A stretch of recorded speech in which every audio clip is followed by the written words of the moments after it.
Duli Yang Maha Mulia Sultan Selangor berkenan mengurniakan darjah dan bintang kebesaran kepada 98 individu dalam istiadat pengurniaan darjah dan bintang kebesaran negeri Selangor sempena ulang tahun keputeraan baginda yang ke-80 hari ini.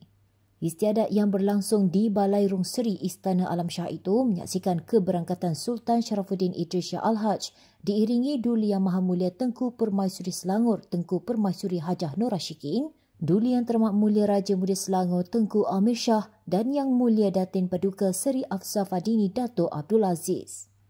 Mendahului senarai penerima ialah anakan baginda Yang Amat Mulia Tengku Zerafina yang dikurniakan darjah kerabat Selangor yang amat dihormati, darjah kerabat kedua. Sultan Sharafuddin turut berkenan mengurniakan darjah kebesaran Seri Paduka Mahkota Selangor SPMS yang membawa gelaran Datuk Seri kepada Ketua Setiausaha Negara Tan Sri Syamsul Azri Abu Bakar dan pengasas Sunway Group Tan Sri Dr. Jeffrey Jah Fook Ling. Darjah kebesaran Datuk Setia Sultan Sharafuddin Idris Shah SSIS yang membawa gelaran Datuk Setia pula dikurniakan kepada Timbalan Pengerusi Majlis Agama Islam Selangor MAIS Tan Sri Mazlan Mansor, Pengarah Eksekutif YTL Corporation Berhad Datuk Mak Yoh Sok Kah dan Perunding Pakar Bedah Ortopedik Subang Jaya Medical Center Datuk Dr. Anwar Onah.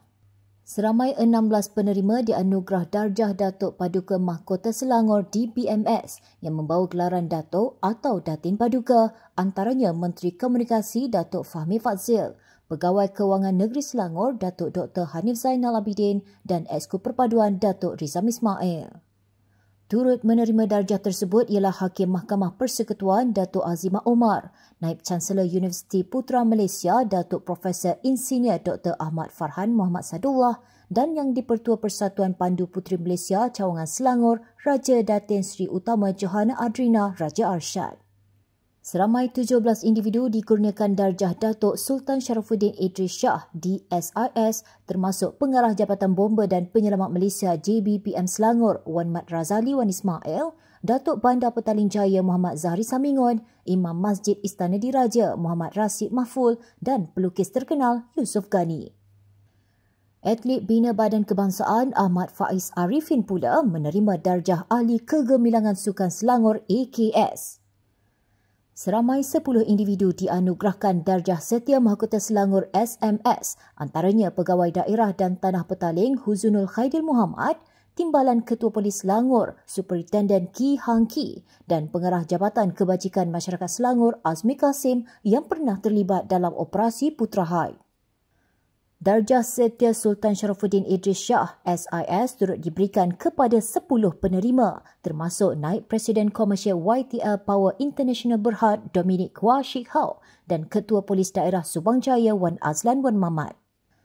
Bagi darjah Ahli Mahkota Selangor AMS, seramai 15 individu menerima pengurniaan tersebut termasuk Ketua Yayasan Menteri Besar Selangor Pemerbadanan atau MBI Ahmad Azri Zainal Noor, Ketua Zon 2 JBPM Selangor Wan Syariman Wan Saleh, Ketua Zon 4 JBPM Selangor Syahrin Yusma Mat Yusof serta Penolong Pengarah JBPM Selangor Farid Ashadi Asad yang turut terlibat dalam operasi Putra Hai. Setiausaha sulit kepada Datuk Menteri Besar Muhammad Izzat Latif dan Pengurus Besar Perbadanan Kemajuan Pertanian Selangor PKPS Agro Industri Sendirian Berhad Pongot Sajab termasuk dalam 15 penerima darjah Ahli Sultan Sharafuddin Idris Shah AIS. Atlet larian menara Malaysia Soh Wai Ching turut menerima bintang kecemerlangan Sukan Selangor BKS. Sementara itu, bintang perkhidmatan cemerlang BPC dianugerahkan kepada 7 individu, antaranya Timbalan Pengarah Kemasyarakatan Majlis Bandaraya Kelang Ahmad Fahim Rosli, Timbalan Pengarah Khidmat Pengurusan Majlis Bandaraya Shah Alam MBSA Fikriyah Muhammad Hilmi dan Pensyarah Kanan Arsyad Ayub Graduate Business School Profesor Madya Dr. Arlina Abdul Rashid. Istiadat tersebut turut dihadiri Datuk Menteri Besar Datuk Seri Amiruddin Syari bersama isteri Datin Sri Masdiana Muhammad serta Ahli Majlis Mesyuarat Kerajaan Negeri.